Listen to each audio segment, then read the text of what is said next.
வணக்கம் ஃப்ரெண்ட்ஸ். சிறகடி காசை சீரியலில் என்ன எபிசோடில் என்ன நடக்குதுன்னு பார்க்கலாம் வாங்க. விஜயா யோகா கிளாஸ் ஆரம்பிச்சிருக்க.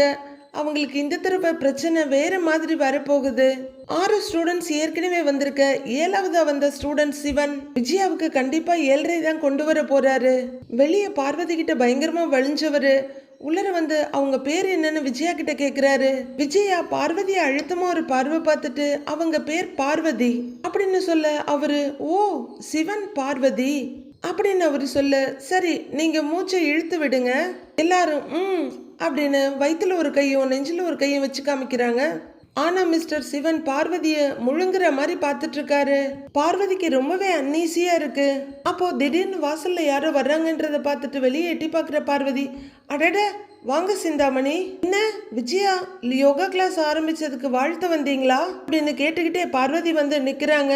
முன்ன விஜயாவோட பரதநாட்டிய போஸ்டர் அங்கங்க ஒட்டி இருந்தது போக இப்போ அங்கங்க யோகா ஸ்டில்ஸும் விஜயா யோகா பண்ற ஸ்டில்ஸும் ஒட்டி உங்க வீடு ஒரு மேஜிக் வேர்ல்டு மாதிரி தெரியுது வெளியே. இல்லைங்க, நானும் யோகா கத்துக்கிறதுக்கு தான் வந்திருக்கேன் அப்படின்னு சிந்தாமணி சொல்ல அப்படியா உங்களுக்கும் யோகா கத்துக்கிறதுக்கு ஆர்வம் இருக்கா அப்படின்னு பார்வதி ரொம்பவே ஆச்சரியமா கேட்க ஆர்வம் இல்லாமல உங்க கூட சேர்ந்து நோட்டீஸ் எல்லாம் கொடுக்க வந்தேன் அப்படின்னு சிந்தாமணி சொல்ல பார்வதி ரொம்ப ஆர்வத்தோட உள்ளர வந்து விஜயா சிவன்மணி வந்திருக்காங்க அப்படின்னு சொல்ல சிவன் அவரையே பார்த்துட்டு இருக்காங்க. டென்ஷன் ஆகுற பார்வதி ச்சே அப்படின்னுட்டு வெளியே வர்றாங்க. சிந்தாமணி என்னது நம்ம பேரை சிவன்மணின்னு சொல்றாங்க அப்படின்னு திகச்சு போய் என்னதுன்னு கேட்க சிந்தாமணி வந்திருக்காங்க அப்படின்னு பார்வதி மறுபடியும் உள்ளர திரும்பி சொல்லிட்டு வெளியே வர்றாங்க. பார்வதி என்னாச்சு ஏன் இன்னைக்கு ஒரு மாதிரியா இருக்கீங்க அப்படின்னு சிந்தாமணி கேட்க இல்ல அதெல்லாம் ஒண்ணும் இல்ல நான் நல்லா தான் இருக்கேன் வாங்க வாங்க அப்படின்னு சிந்தாமணியை கூட்டிட்டு பார்வதி உள்ளர வர்றாங்க.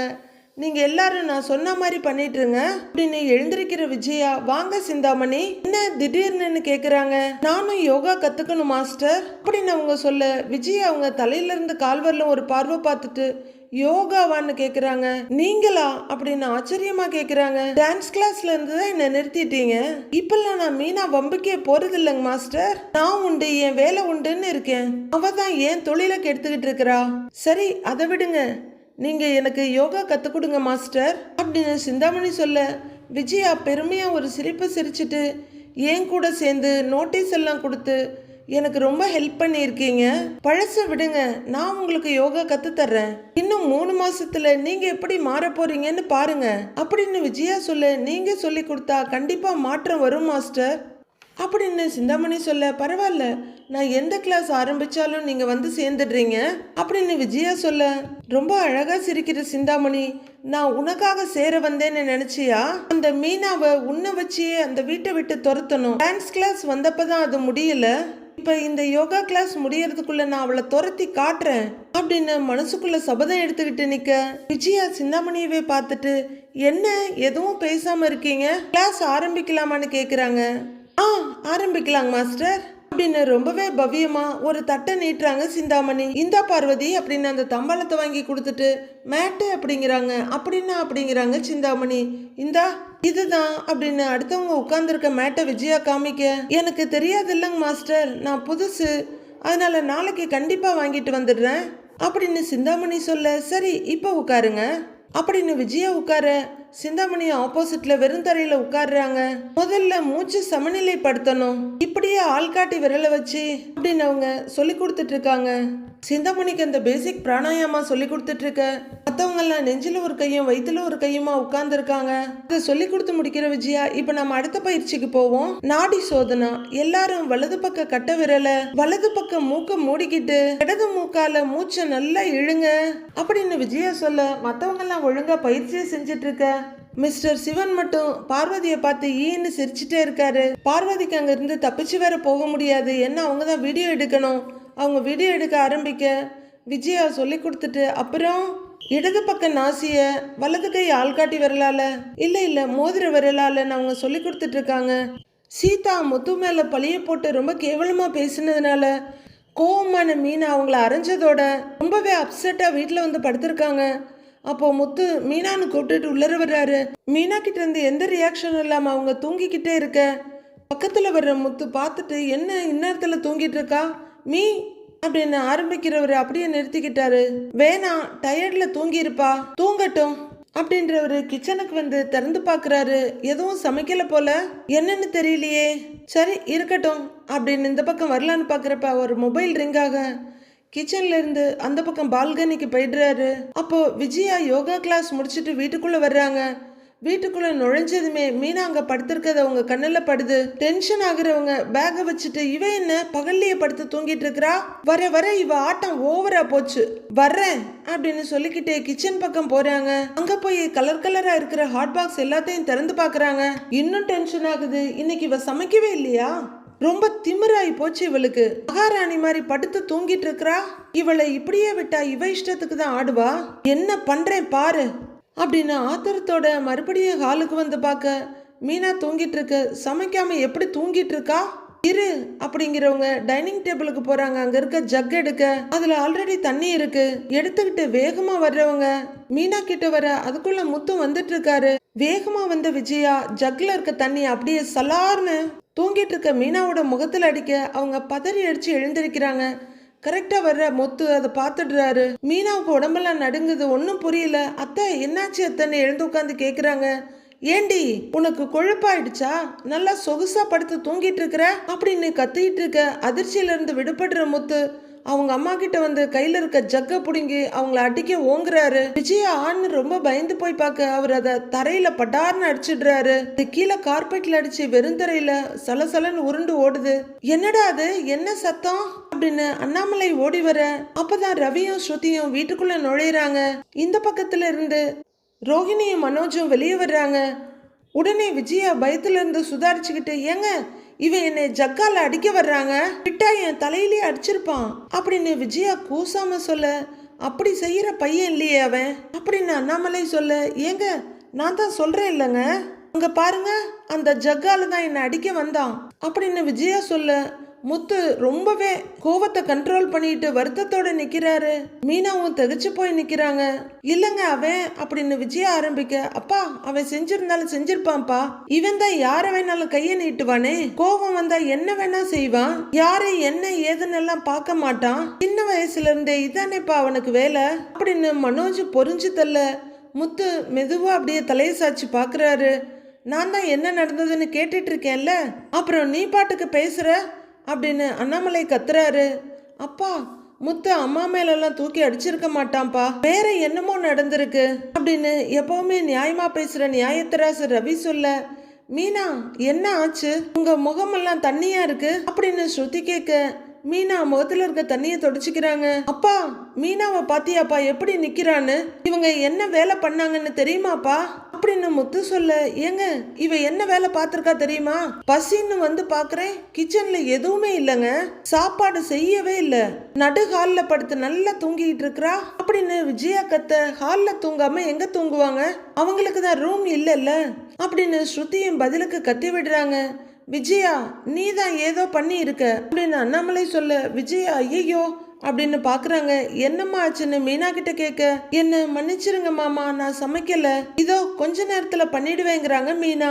அதை விடு, முதல்ல என்ன நடந்ததுன்னு சொல்லு, பகல்ல தூங்குறவ இல்லையே நீ, எல்லா வேலையும் முடிஞ்சாலும் என்ன பாக்கி இருக்குன்னு தேடி தேடி பண்றவளாச்சே நீ அப்படின்னு அண்ணாமலை கேட்க, இல்ல தூங்கணும்னு நினைக்கல, கொஞ்சம் உடம்பு அசதியா இருந்துச்சு முடியல, படுத்திருந்தேன் அப்படியே தெரியாம தூங்கிட்டேன் அப்படின்னு மீனா சொல்லிட்டு இருக்க. என்ன மீனா உடம்பு சரியில்லையா, என்ன ஆச்சு அப்படின்னு கைய பிடிச்சி பாக்குற ஸ்ருதி, பாடி எல்லாம் ஹீட்டா இருக்கு அப்படின்னு சொல்ல, இல்ல ஒன்னும் இல்ல ஸ்ருதிங்கிறாங்க மீனா. ஃபீவர் வருமோ அப்படின்னு ஸ்ருதி சொல்ல, ஐயோ இதுக்கும் நாம தான் காரணம்னு சொல்லிடுவாளுங்களோ அப்படின்ற மாதிரி விஜயா பார்க்க ஸ்ருதியும் விஜயாவும் மறுக்கிறாங்க. உடனே முத்து ஸ்ருதியை நகர சொல்லிட்டு மீனா கிட்ட வர்றவரு, சொல்லியிருக்கலாம்ல மீனா, நான் வந்து ஆஸ்பத்திரி கூட்டு போயிருப்பேன்ல அப்படின்னு சொல்ல, அதெல்லாம் ஒன்றும் இல்லைங்க அப்படின்னு மீனா சொல்ல, அப்பா அவ உடம்பு முடியலங்காட்டி படுத்திருக்காப்பா, இவங்க பச்சை தண்ணி எடுத்துட்டு வந்து அவ மேல ஊத்திட்டாங்கப்பா அப்படின்னு முத்து சொல்ல, அண்ணாமலை அதிர்ச்சியா பாக்குறாரு. ஆமாமா இவ மேல எல்லாம் பச்சை தண்ணி ஊத்தி இருக்க கூடாது, கொதிக்கிற எண்ணெயை கொண்டு வந்து ஊத்தி இருக்கணும்னு யோசிச்சுட்டு நிக்கிறாங்க விஜயா. என்ன இப்படிங்கிற மாதிரி மனோஜும் ரவியும் கூட அவங்க அம்மாவை பார்க்க, அந்த கோவத்துல தான் ஜக்க தூக்கி கீழே அடிச்சேன்பா அப்படின்னு முத்து சொல்ல, முத்து சொல்லுது உண்மையா, மீனா மேல தண்ணி ஊத்துனியான்னு கேக்குறாரு அண்ணாமலை. ஆன்னு விஜயா தடுமாறிட்டு இருக்க. அப்பா தெரியாம எதுவும் பட்டிருக்கும்பான்னு முட்டு கொடுக்குறாரு மனோஜ். ஏய் சும்மா சும்மா வாயை மூடு அப்படின்னு மறுபடியும் விஜயா கிட்ட திரும்புற அண்ணாமலை. தூங்கிட்டு இருந்த மீனா மேல தண்ணிய ஊத்துனியா அப்படின்னு கேக்குறாரு. ஆமா, பகல்ல இப்படி படுத்து தூங்கிட்டு இருந்தா வேற என்ன செய்யறது அப்படின்னு விஜயா சொல்ல, இப்ப மனோஜுக்கு முகத்தை எங்க கொண்டு போய் வச்சுக்கிறதுன்னு தெரியல. கரும, உன்னையெல்லாம் திட்டி திட்டி நானே ஓஞ்சு போயிட்டேன். உன்னையெல்லாம் எந்த வார்த்தை சொல்லி திட்டுறதுன்னே தெரியலன்னு நினைக்கிற அண்ணாமலை. உனக்கு மண்டையில என்ன களிமண்ணா இருக்கு? பகல்ல என்னைக்காவது படுத்து தூங்கி இருக்காளா? நைட்டு கூட எல்லா வேலையும் முடிச்சுட்டு அப்புறம் தான் தூங்க போயிருக்கா. உடம்பு சரியில்லைன்னு படுத்திருக்கிறா. என்னாச்சு ஏதாச்சுன்னு கேட்காம அவ மேல போய் தண்ணி ஊத்தி இருக்கிற அப்படின்னு அண்ணாமலை சொல்லிக்கிட்டு இருக்க. உடனே முட்டு மோகனவள்ளி ரோகிணி அங்க வந்து, அங்கிள், மீனாவுக்கு உடம்பு சரியில்லைன்னு ஆன்டிக்கு தெரிஞ்சிருக்காது அப்படின்னு வக்காலத்தை வாங்கிட்டு வந்து நிக்கிறாங்க. அதுக்காக தண்ணிய கொண்டு போய் ஊத்துவாளா அப்படின்னு அதே வேகத்தோட எகிர்றாரு அண்ணாமலை. இனி அந்த பக்கி ரோகிணி வாயை திறக்குங்கிறீங்க? அது அப்படியே இறுகி போய் நிக்க. கொஞ்சமாவது மனுஷத்தன்மை வேணா? தூங்குறவன் மேல இப்படிதான் தண்ணி ஊத்துறதா அப்படின்னு கேட்டுட்டு அப்படியே மறுபடியும் விஜயா பக்கம் திரும்புறவரு, ஏன் உனக்கெல்லாம் அறிவு எங்க போச்சு? இந்த வீட்டுக்கு வாழ வந்த மருமக அவளை இப்படியா நடத்துவ? நீ இப்படி பண்றத அவங்க அம்மா பார்த்திருந்தாங்கன்னா உடஞ்சு போயிருவாங்கல்ல. மனசாட்சின்னு உனக்கு ஒண்ணு இருக்குதா இல்லையா அப்படின்னு அண்ணாமலை கத்திக்கிட்டு இருக்க. மனசாட்சின்னா என்ன விலைன்னு கேட்பாங்கப்பா அவங்க. அது என்னைக்கு இருந்திருக்கு இவங்களுக்கு அப்படின்னு முத்துவும் கோவத்தை அடக்கிக்கிட்டு சொல்ல, விஜயா முத்துவும் முறைச்சிட்டு இருக்கிறாங்க. அம்மா பாவம்மா, அண்ணி ஏதோ உடம்பு முடியாம படுத்து ரெஸ்ட் எடுத்துட்டு இருந்திருக்காங்க. நீங்க தண்ணிய கொண்டு வந்து ஊத்தி இருக்கீங்க. உங்க வயசுக்கு பண்ற வேலையாமா இது அப்படின்னு ரவி கேவலமா கேட்டு விடுறாரு. இப்ப சமைக்கலன்னா என்ன ஆயிட போகுது? மீனா இந்த வீட்டுல குக் பண்ணதான் இருக்காங்களா? உங்களுக்கு பசிச்சா நீங்க சமைச்சு சாப்பிட வேண்டியது தானே. இந்த மாதிரி ட்ரீட் பண்ணிட்டு இருக்கீங்க அவங்கள அப்படின்னு ஸ்ருதி செம்மையா வச்சு வாங்கி விடுறாங்க விஜயாவை. மனோஜ் எல்லாரும் ஒரே பக்கமா நிக்கிறாங்க. நாம பக்கம் மட்டும் ஆன்டிக்கு சப்போர்ட் பண்ணி வீக்கா நிக்கிறோம் பாரு அப்படின்ற மாதிரி மனோஜை பாக்குறாங்க ரோகிணி. இப்ப நாம எதுவும் பேச முடியாது ரோகிணி, நம்ம பேச்சு எடுபடாது அப்படின்னு மனோஜும் கண்ணால பார்த்துட்டு கம்முன்னு நிக்கிறாரு. நான் டப் பண்ற சீரியல்ல மாமியார் கொடுமை பண்ற மாதிரி காட்டுவாங்க, அதெல்லாம் ஓவர் எக்ஸாஜரேஷனா இருக்கும்னு நினைப்பேன். ஆனா அதெல்லாம் நம்ம வீட்லயே நடக்குது. இதெல்லாம் டொமஸ்டிக் அபியூஸ் ஆன்டி. ஏன் இப்படி எல்லாம் பண்ணிட்டு இருக்கீங்க அப்படின்னு விஜயாவை நாக்க புடுங்கிக்கிற மாதிரி கேக்குறாங்க ஸ்ருதி. இப்ப எதுக்கு ஆளாளுக்கு என்ன திட்டிக்கிட்டு இருக்கீங்க? நான் அப்படி என்ன பண்ணிட்டேன் அப்படின்னு விஜயா தான் பண்ணது தப்பே இல்லைன்ற மாதிரி பேசிட்டு இருக்க. நீ தூங்கும்போது உன் மேல ஒரு குடம் தண்ணி எடுத்து ஊத்துனா எப்படி இருக்கும்? அதை நான் செய்யவான்னு கத்துறாரு அண்ணாமலை. விஜயா ஆனா அவனா படிச்சுட்டு இருக்க. ஆன்டி, ஏன் மேலெல்லாம் நீங்க இந்த மாதிரி ஊத்தி இருந்தீங்கன்னா நான் மீனா மாதிரி எல்லாம் சும்மா இருந்திருக்க மாட்டேன். நல்லா கொதிக்கிற தண்ணி எடுத்துட்டு வந்து உங்க மேல ஊத்தி இருப்பேன் அப்படின்னு ஸ்ருதி சொல்ல, விஜயாவை விட ரோகிணி அதிகமா அதிர்ந்து போறாங்க. உடனே விஜயாவுக்கு சுறுசுறுன்னு வந்துடுது. என்னடா ரவி, இவ மாமியார்னு கொஞ்சம் கூட மரியாதையே இல்லாம பேசிட்டு இருக்கா அப்படின்னு கத்த. பேசாம என்ன பண்ணுவா? முதல்ல நீ மருமகன்னு மரியாதை கொடுத்துருந்துருக்கணும். மீனா நீ வேலைக்கு வச்ச ஆளான்னு கேக்குறாரு அண்ணாமலை. அம்மா, சேலரி வாங்கிட்டு வேலைக்கு வர்றவங்க கூட இப்படிலாம் ட்ரீட் பண்ணா சும்மா இருக்க மாட்டாங்க. நீங்க எது பண்ணினாலும் அண்ணி அமைதியா இருக்கிறதுனால தானே இப்படி எல்லாம் பண்ணிட்டு இருக்கீங்க அப்படின்னு ரவி அவங்க அம்மாட்ட கேட்டுட்டு இருக்க. டேய், இப்ப என்னடா ஆச்சு? மீனாவுக்கு ஃபீவர்னு அம்மாவுக்கு எப்படிடா தெரியும்? இப்ப என்ன ஒரு லாரி தண்ணியவா கொண்டு போய் ஊத்துனாங்க? ஒரு ஜக்குல கொஞ்சோண்டு தண்ணி தானே, இதுல இப்ப என்ன ஆயிட போகுது அப்படின்னு மானங்கேட்ட மனோஜ் கேட்க. டேய், உன் பொண்டாட்டி மேல தண்ணி ஊத்தி இருந்தா நீ சும்மா இருந்திருப்பியாடா அப்படின்னு கேக்குற முத்துவுக்கு அடுத்த கணமே தெரிஞ்சிடுது, நீ இருப்படா. ஏன்னா அம்மா என்ன பண்ணனாலும் நீ கண்டுக்க மாட்ட. ஆனா என் பொண்டாட்டி எப்படி போனாலும் எக்கேடு கெட்டு போகட்டும்னு விடுற புருஷன் நான் கிடையாது அப்படின்னு முத்து சொல்ல, ரோகிணிக்கு இது மட்டும் தான் தெரியுது. உடனே மனோஜை பாக்குறாங்க. அவளை யாராவது ஏதாவது பண்ணினா பாத்துக்கிட்டு நான் சும்மா நிக்க மாட்டேன், அது யாரா இருந்தாலும் சரின்னு ஒரு பயங்கர கோவத்தோட சொல்றாரு முத்து. அதே கோவத்தோட அவங்க அம்மாவை பார்க்க அவங்க திகிலடிச்சு போய் நிக்கிறாங்க. அது அம்மாங்கிறதுனாலதான் ஜக்க தூக்கி தரையில் அடிச்சேன், இதே வேற யாராவது பண்ணி இருந்தா அப்படின்னு முத்து நிறுத்த. என்னடா தலையில தூக்கி போட்டு கொன்னு இருப்பியா அப்படின்னு கத்துற விஜயா. பாத்தீங்களா, அவன் பொண்டாட்டிக்காக என்ன கொல்லுவானா அப்படின்னு மூச்சு வாங்கிட்டு நிக்கிறாங்க விஜயா. நீ பண்ற தப்ப மறைக்கிறதுக்கு அவன் மேல திருப்புறியா? என்ன காரியம் பண்ணி இருக்கிற? மாமியாருங்கிற அதிகாரம் பண்றியா? மீனா உன் மேல மரியாதை வச்சிருக்கிற வரைக்கும் தான் மாமியாருங்கிற அதிகாரம் எல்லாம். ஒன்னு தெரிஞ்சுக்கோ, அவ பொறுமைக்கும் எல்லை இருக்கு, அத மீற வச்சிடாத, அப்புறம் உனக்கு எந்த மரியாதையும் கிடைக்காதுன்னு அண்ணாமலை சொல்ல. ஐயோ, நான் அதிர்ந்து பாக்குறாங்க விஜயா. அப்பவும் விஜயா அடங்காம மீனாவை முறைச்சிட்டு இருக்க. எரிமலை அமைதியா இருக்குன்னு பாக்குறியா?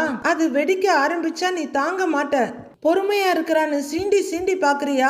மாமியாருங்கிற திமிராடி ஆணவம் பிடிச்சி ஆடிக்கிட்டு இருக்கிற. பசங்களுக்கு முன்னாடியும் மருமகளுங்களுக்கு முன்னாடியும் உன்னை அடிக்க கூடாதுன்னு பாக்குறேன். இல்லன்னா நீ செஞ்ச இந்த காரியத்துக்கு எல்லாத்தையும் சேர்த்தி வச்சு அப்படியே அப்படின்னு அறையறதுக்கு கைய அண்ணாமலை ஓங்க.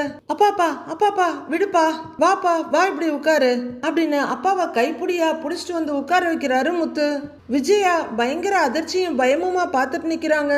அப்பாப்பா நீ முதல்ல உட்காருப்பா அப்படின்னு முத்து உட்கார வைக்க, எப்ப பாரு ஏதாவது ஒரு பிரச்சனை பண்ணிக்கிட்டே இருக்கிறா அப்படின்னு சொல்லிக்கிட்டே எரிச்சலோட உட்கார்ற அண்ணாமலை, விஜயா நீ பாவத்துங்க மேல பாவம் பண்ணிக்கிட்டு இருக்கிற, இது கடவுளுக்கே அடுக்காது, உன்னையெல்லாம் அவர் மன்னிக்கவே மாட்டாரு அப்படின்னு அண்ணாமலை சொல்ல, விஜயா எதிர்த்து பேச முடியாம அப்படியே திகைச்சு போய் தலை குனிஞ்சு நின்றுட்டு இருக்காங்க. ரோஹிணிக்கு மனசுக்குள்ள ஒரே கொண்டாட்டமா இருக்கு.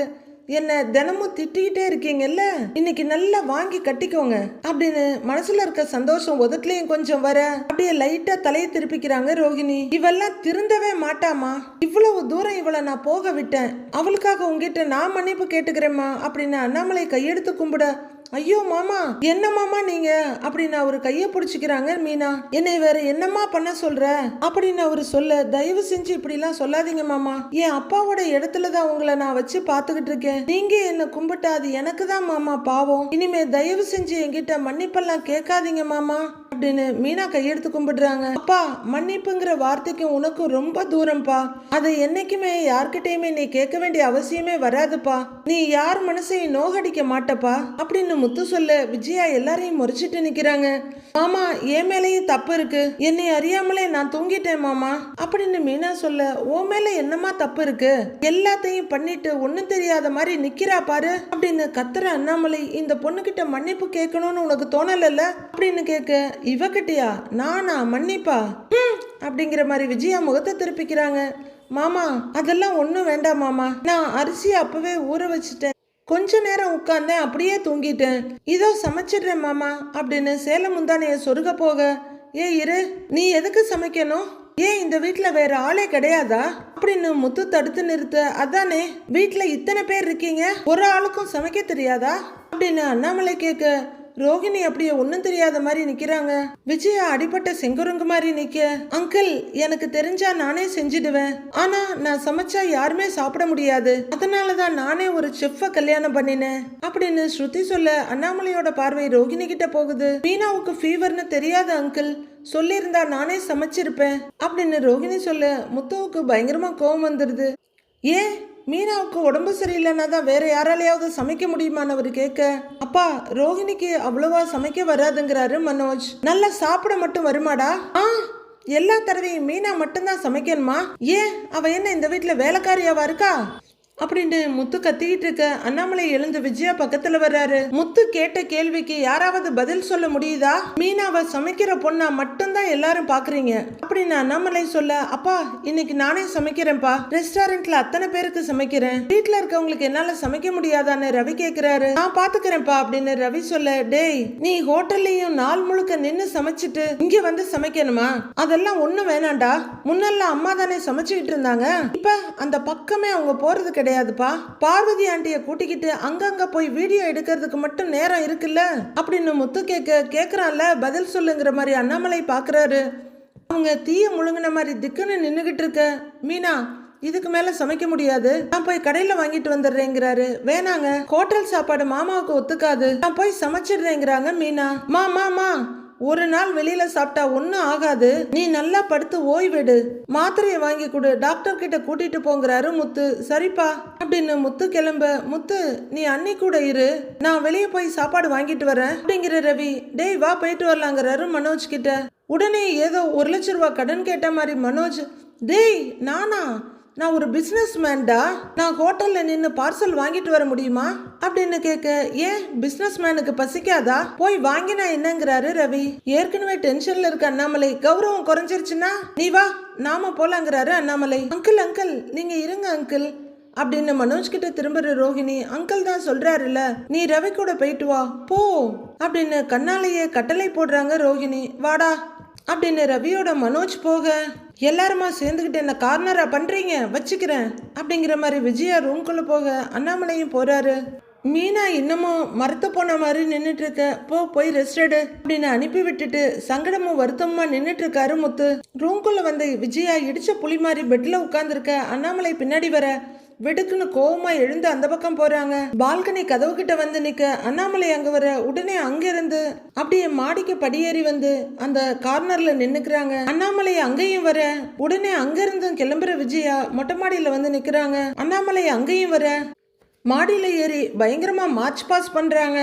உடனேவே பேரப்பெட் கைப்பிடி சுவர் வந்துடுது. ஓ அப்படின்னு திரும்பி அடுத்த பக்கம் போக அங்கேயும் கைப்பிடி சுவர் வந்துடுது. இதுக்கு மேல எங்கேயும் போறதுக்கு இடம் கிடையாது. இதுக்கு மேல போகணும்னா நீ மாடியில இருந்து கீழே தான் குதிக்கணும் அப்படின்னு அவர் அசால்ட்டா சொல்லுங்க நான் அதையும் பண்ணிடுறேன் அப்படின்னு ஏதோ சொல் தவறாத சொக்க தங்க மாதிரி சொல்ற விஜயா என்னால யாருக்கும் எந்த பிரச்சனையும் இருக்காது அப்படின்னு கத்துறாங்க. எதுக்கு நீ கோவமா இருக்கிற அப்படின்னு அண்ணாமலை கேட்க, எல்லாரும் முன்னாடி நீங்க எப்படி பேசுனீங்க, விட்டா அடிச்சிருப்பீங்கல்ல அப்படின்னு விஜயா கேட்க, நீ பண்ணினது சரியான பக்கமா வர்றாரு அண்ணாமலை. உடனே அணைத்திக்கிட்டு விஜயா அங்க இருந்து ரெண்டேட்டு போய் தள்ளி நின்னுக்கிறாங்க. நான் சும்மாவா திட்டினேன், நீ பண்ணியிருக்கிற வேலை அப்படி, ஆனா உன்னை திட்டுறது என்னோட வேலை இல்ல, இந்த குடும்பம் நல்லா இருக்கணுங்கிறதுக்காக தான் சொல்றேங்கிறாரு அண்ணாமலை. சொல்லுங்க நான் கேட்டுக்கிறேன், ஆனா அந்த பூக்கட்டுற முன்னாடிதான் இதை சொல்லணுமா, இனிமே அவ என்னை எப்படி மதிப்பான்னு கத்துறாங்க விஜயா. முதல்ல மீனாவை இப்படி பேசுறத நிறுத்து, மத்தவங்க நமக்கு மதிப்பு கொடுக்கறது நாம எப்படி அவங்கள மதிக்கிறோமோ அப்படிதான் அப்படின்னு அண்ணாமலை சொல்ல, இப்ப என்ன அவளை நான் தங்கத்தட்டுல வச்சு தாங்கணுமாக்கும் அப்படிங்கிற மாதிரி விஜயா முறைச்சிட்டு நிக்கிறாங்க. இப்ப கூட நீ பேசுறதுல இருந்து தெரியுது நம்ம குடும்பத்துல ஒருத்தியா மீனாவை நீ நினைக்கவே இல்லை அப்படின்னு அண்ணாமலை சொல்ல, இன்னைக்கு இல்ல என்னைக்குமே நான் அவளை இந்த குடும்பத்துல ஒருத்தின் மதிக்கவும் மாட்டேன் நினைக்கவும் மாட்டேன் அப்படின்னு மெத்தப்பா நினைச்சிட்டு நிக்கிறாங்க விஜயா. அது சரி, இதே சுருதி மேல உன் கோவத்தை காட்டுவியா அப்படின்னு அண்ணாமலை கேட்க, ஐயோ அந்த பணக்கார பைத்தியத்துக்கிட்டயா, அது திரும்பி ஏதாவது என்ன பண்ணிடுச்சுன்னா அப்படிங்கிற மாதிரி விஜயா அப்படியே நிக்கிறாங்க. அவ மேல இப்படி தண்ணியை ஊத்துவியா நீ, அப்படி மட்டும் நீ பண்ணியிருந்தன்னு வச்சுக்கோ, சுருதி சொன்ன மாதிரி சுடுதண்ணியை தூக்கி உன் முகத்துல ஊத்திருப்பா. அவங்க அப்பா அம்மா உன் மேல கம்ப்ளைண்ட் கொடுத்து உன்னை போலீஸ் ஸ்டேஷன்ல தான் நான் வந்து பாத்துருக்கணும். அதே மாதிரி ரோஹிணி உண்மையிலேயே மலேசியா மருமகளா இருந்திருந்தா அவகிட்டையும் இப்படியெல்லாம் நடந்திருப்பியா அப்படின்னு அண்ணாமலை கேட்க, அப்பா நான் கொடுமைக்காரின்னு சொல்றீங்களா அப்படின்னு விஜயா கேட்க, நீ பண்ணின காரியத்துக்கு வேற என்னென்ன நினைச்சிட்டு இருக்கிற, எல்லா மருமகளையும் ஒரே மாதிரி பாரு, மருமகள் கிட்ட அன்பா இருன்னு சொல்லி பல தடவை சொல்லிட்டேன், நீ கேக்குற மாதிரி இல்ல அப்படின்னு சொல்ற அண்ணாமலை. இதே மாதிரியே பண்ணிட்டு இருந்தீனா சீக்கிரமா செருப்படி பட போறேன்னு மனசுல நினைச்சுக்கிறாரு. அப்போ விஜயா கோச்சிட்டு அங்கிருந்து போக போக விஜயாவோட கைய பிடிக்கிறாரு அவரு. விஜயா அப்படியே திரும்பி அண்ணாமலையை பாக்குறாங்க. அடுத்து என்ன நடக்க போகுதுன்னு மண்டே பார்க்கலாம் friends. Have a happy weekend. Thank you.